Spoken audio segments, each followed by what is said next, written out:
नमस्कार मित्रों, आज मैं आपको इस प्रस्तुति के माध्यम से साधना के बारे में पूर्ण जानकारी देने वाला हूं, जिसमें हम जानेंगे कि साधना क्या होती है और इसे किस प्रकार से किया जाता है। साधना यानी खुद को नियंत्रित करना, अर्थात योग की भाषा में इंद्रियों को अपने अधीन करने का नाम ही साधना है। इसे हम स्वयं पर नियंत्रण कर अपने मन मुताबिक फल हासिल करने का तरीका भी कह सकते हैं। हम साधना के पथ पर निरंतर जितना आगे बढ़ते जाएंगे, उतने ही हम बाहर और अंदर से मजबूत भी होते जाएंगे। साधना यदि मानवता के लिए उचित पथ पर हो तो उससे अपना और मानवता दोनों का कल्याण होता है, और साधना यदि गलत दिशा में हो तो अपना और मानवता दोनों का नुकसान होता है। इसलिए गीता और चारों वेदों में मनुष्य को श्रेष्ठ साधक बनने की प्रेरणा दी गई है। संसार में जितने भी महापुरुष या ईश्वरीय गुणों से भरपूर तपस्वी जन रहे हैं, वे सभी एक श्रेष्ठ साधक भी रहे हैं। साधना धर्म, अर्थ, काम और मोक्ष का आधार है तथा परमात्मा से साक्षात्कार हो, समाज सुधार हो, साहित्य सृजन हो या फिर समाज को बेहतर रास्ते पर ले चलने का संकल्प हो, ये सभी कार्य साधना से ही पूरे होते हैं।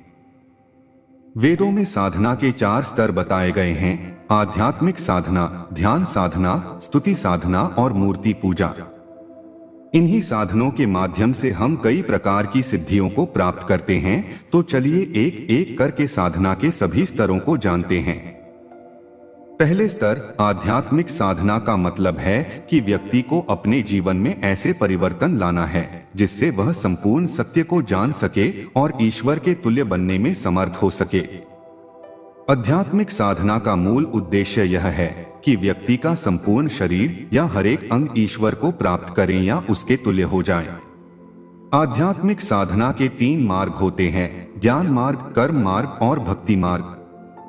जब मनुष्य सांसारिक जीवन के मोह माया में फंस जाता है और उसे यह ज्ञात नहीं होता है कि वह ईश्वर की सत्ता का केवल एक अंश मात्र है, तब वह इस अज्ञानतावश माया मोह के बंधन में बंध जाता है। इन सब से छुटकारा पाना ही आध्यात्मिक साधना का ज्ञान मार्ग है। आध्यात्मिक साधना के ज्ञान मार्ग में व्यक्ति को ईश्वर की सत्ता का ज्ञान प्राप्त होता है, जिससे उसके विभिन्न प्रकार की इच्छाओं का त्याग हो जाता है और वह अपने मन से सांसारिक जीवन से उठकर ईश्वर की शरण में चला जाता है, जिससे संसार की सभी वस्तुएं तुच्छ लगने लगती हैं। दूसरा स्तर कर्म मार्ग में व्यक्ति को साधना के माध्यम से शरीर के द्वारा सभी प्रकार की अवस्थाओं में उचित कर्म करते रहना जरूरी है। साधना के मार्ग में उचित कर्म और आचरण इसलिए आवश्यक होता है क्योंकि व्यक्ति कितना भी ज्ञानी क्यों न हो, यदि वह उचित कर्म नहीं करता है तो उसका ज्ञान व्यर्थ है। तीसरा स्तर भक्ति मार्ग एक प्रेम का मार्ग है, जिसमें बड़े बड़े ज्ञानी संतों ने सांसारिक वस्तुओं को त्याग कर केवल ईश्वर से प्रेम किया है, क्योंकि प्रेम ही संसार का सबसे बड़ा सार होता है, जिसके माध्यम से व्यक्ति सीधे ईश्वर से जुड़ पाता है।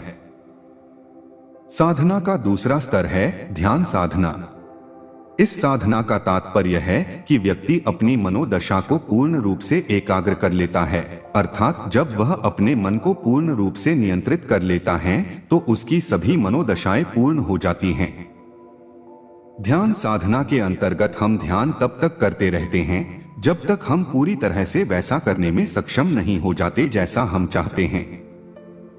ध्यान साधना एक ऐसी युक्ति है जो संपूर्ण व्यक्तित्व का विकास करती है, जिससे हम संपूर्ण मन की शांति प्राप्त करते हैं।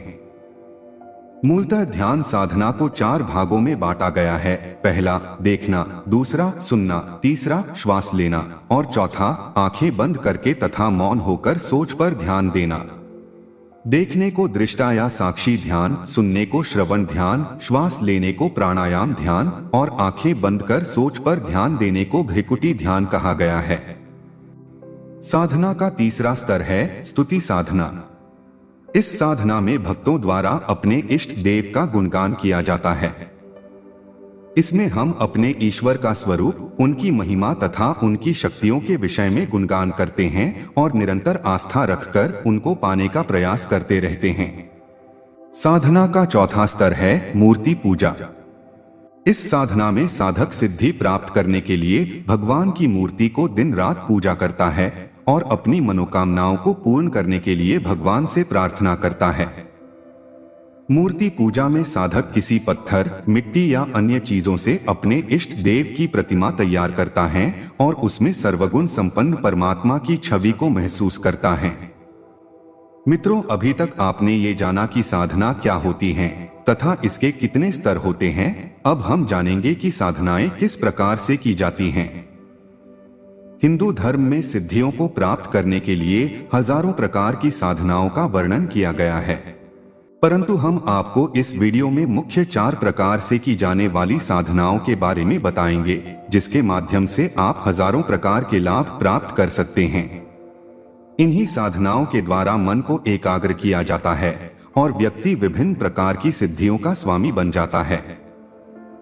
पहला, तंत्र साधना से व्यक्ति अपने अंदर कई तरह की रहस्यमयी शक्तियों को जान सकता है और आत्म शक्ति का विकास कर सकता है।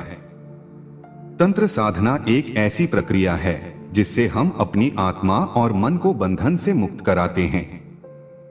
इस प्रक्रिया से शरीर और मन शुद्ध होता है और ईश्वर का अनुभव करने में सहायक सिद्ध होता है। तंत्र साधना की प्रक्रिया से हम भौतिक और आध्यात्मिक जीवन की हर समस्याओं का हल निकाल सकते हैं। परंतु कुछ लोग में तंत्र साधना, तंत्र विद्या या तंत्र शास्त्र का नाम सुनते ही भय व्याप्त हो जाता है, क्योंकि ऐसा माना जाता है कि यह कोई भयानक विद्या या अघोरियों की साधना होगी, लेकिन ऐसा कुछ नहीं है। अघोर साधना अलग होती है और तंत्र साधना अलग होती है, क्योंकि तंत्र, मंत्र और यंत्र में तंत्र को सबसे पहले रखा गया है। तंत्र एक ऐसी विद्या है जो हिंदू धर्म के साथ साथ बौद्ध और जैन धर्म में भी इसका बहुत प्रचलन है। तंत्र साधना करने के लिए सबसे पहले आप इससे संबंधित किताबों का अध्ययन करें। संभवतः यह आपको हिंदू धर्म के सन्यासी समाज के मुख्य 13 अखाड़ों के सन्यासियों से मिल जाएंगे। इसके बाद किसी योग्य तंत्र साधक की तलाश करें और जब आपको कोई योग्य साधक मिल जाए तो उसके पास रहकर ही इस साधना को सीखें और करें, क्योंकि यदि आप सिर्फ 4 किताबें पढ़कर इस साधना को करेंगे तो आपको बुरा परिणाम भी मिल सकता है। यदि आपका उद्देश्य इस साधना के माध्यम से किसी का नुकसान करना है, तब भी आप इसे बिल्कुल ना करें, क्योंकि इसके परिणाम भी आपको ही भुगतने पड़ सकते हैं। चलिए अब मंत्र साधना के बारे में जानते हैं। यह एक ऐसी साधना है जिसके द्वारा हम सांसारिक बाधाओं को तोड़कर आध्यात्मिकता की ओर बढ़ते हैं, जिससे हमारी जीवन की सारी समस्याएं समाप्त हो जाती हैं। मंत्रों का जाप करके अपने अंदर के समस्त विकारों को निकाल देते हैं, जिससे मन और मस्तिष्क में एक नई ऊर्जा का संचार होता है। हिंदू धर्म में मंत्र जपने का बहुत बड़ा महत्व है, क्योंकि मन को एक तंत्र में लाना ही मंत्र कहलाता है। उदाहरणार्थ, यदि आपके मन में एक साथ हजारों विचार चल रहे हैं तो उन सभी को समाप्त करके मात्र एक विचार को स्थापित करना ही मंत्र का लक्ष्य होता है। यह लक्ष्य प्राप्त करने के बाद आपका दिमाग एक आयामी और सही दिशा में गति करने लगता है। मंत्र साधना में मंत्र से किसी देवी या देवता को साधा जाता है, मंत्र से किसी भूत या पिशाच को भी साधा जाता है और मंत्र से किसी यक्षिणी और यक्ष को भी साधा जाता है। मंत्र साधना भौतिक बाधाओं का आध्यात्मिक उपचार है। यदि आपके जीवन में किसी भी प्रकार की समस्या या बाधा है तो उस समस्या को मंत्र जाप के माध्यम से हल कर सकते हैं। मंत्र जाप के 3 भेद होते हैं, वाचिक जप, मानस जप और उपाशु जप। वाचिक जप में ऊंचे स्वर में स्पष्ट शब्दों में मंत्र का उच्चारण किया जाता है। मानस जप का अर्थ मन ही मन मंत्र जाप करना होता है। उपांशु जप का अर्थ यह होता है कि मंत्र जाप करने वाले का जीभ या ओठ हिलते हुए दिखाई देता है, लेकिन आवाज सुनाई नहीं देती। इस तरह बिल्कुल धीमी गति में मंत्र जाप करना ही उपांशु जप कहलाता है। मंत्र साधना में विशेष ध्यान देने वाली बात है मंत्र का सही उच्चारण करना। दूसरी बात, जिस मंत्र का जाप अथवा अनुष्ठान करना है उसका अर्घ्य पहले से चढ़ाकर रखना चाहिए। मंत्र साधना के लिए आवश्यक है कि मंत्र को गुप्त रखा जाए, तभी प्रतिदिन मंत्र का जाप करने से सिद्धि प्राप्त होती है।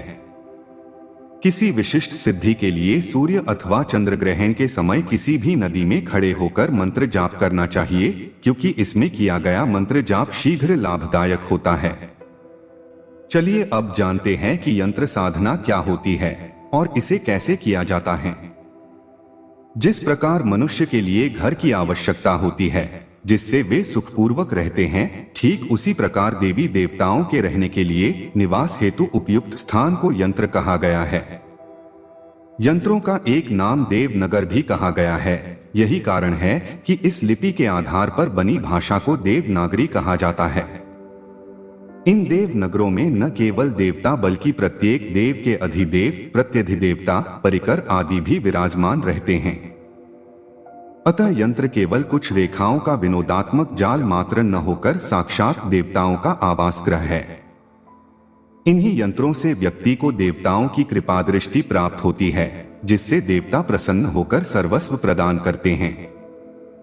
इन यंत्रों के प्रभाव से सभी प्रकार की भौतिक सुख, समृद्धि, ऐश्वर्य, नवग्रहों की शांति, विघ्न बाधाओं का नाश, शत्रु नाश तथा मृत्यु तुल्य कष्टों का निवारण प्राप्त किया जाता है।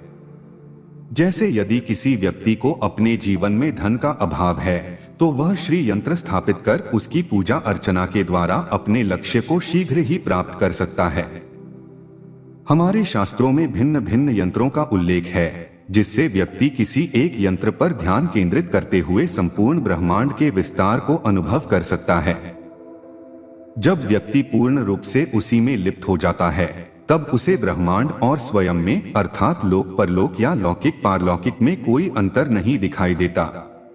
यंत्र मुख्य रूप से 4 प्रकार के होते हैं, जिसे रेखा प्रधान, संख्या प्रधान, आकृति प्रधान, बीजाक्षर प्रधान कहा गया है। यंत्र साधना के लिए कुछ जरूरी नियम बनाए गए हैं, जिसमें सबसे पहले तो प्राण प्रतिष्ठित यंत्र की ही पूजा की जाती है। यह किसी भी मंदिर, योग्य और सिद्ध ब्राह्मण, ज्योतिष या तंत्र विशेषज्ञ से प्राप्त कर सकते हैं। यंत्र साधना के लिए सबसे उत्तम दिन शुक्रवार को माना जाता है। इस दिन सुबह स्नान कर एक थाली में लाल कपड़ा रखें और यंत्र को स्थापित करें। यंत्र के सामने लक्ष्मी मंत्र, श्री सूक्त या दुर्गा सप्तशती से देवी के किसी भी श्लोक का पाठ करें। इस तरह यंत्र साधना करने से आप अनेकों प्रकार के लाभ प्राप्त कर सकते हैं। अभी तक आपने तंत्र, मंत्र और यंत्र साधना के बारे में जाना। अब हम जानेंगे कि योग साधना क्या होती है और इसे किस प्रकार से किया जाता है।